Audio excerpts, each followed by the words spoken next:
વાહનો પર પથ્થરમારો કરનાર આરોપીનું સરઘસ કાઢવામાં આવ્યું હતું। પોલીસે અલગ અલગ ટીમ બનાવીને 7 આરોપી પકડી પાડ્યા હતા।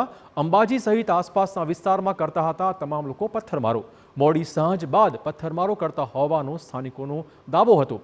આરોપીઓ કોટેશ્વર, મીણ અને જાંબુડીના રહેવાસી હોવાની વિગતો સામે આવી છે। સોશિયલ મીડિયામાં રોફ જમાવવા હથિયારો સાથે બનાવતા હતા રીલ્સ।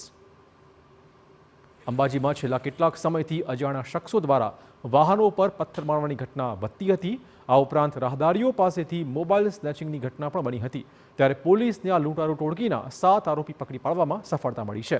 અંબાજી મહત્વનું યાત્રાધામ હોવાથી આવા અસામાજિક તત્વોનો ભય ઊભો જ ન થાય તે માટે આરોપીઓનું બજારમાં સરઘસ કાઢવામાં આવ્યું હતું। પોલીસ તપાસમાં આ આરોપીઓ સોશિયલ મીડિયામાં રોફ જમાવવા માટે જ આ પ્રકારની હરકતો કરતા હોવાનો ખુલાસો થયો છે।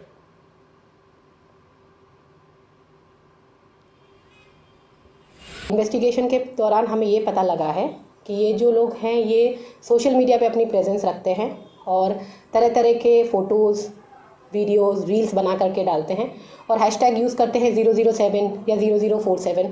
इससे ये अपने आप को कूल बन के दिखाना चाहते हैं, फेम चाहते हैं या फिर दिखाना चाहते हैं कि हम हीरो जैसे हैं। तो बाइक्स पे स्टंट करके बाइक्स पे फ़ोटोज़ डालना या फिर कोई हथियार चाकू वाकू उसके साथ अपनी फ़ोटोज़ डालते हैं।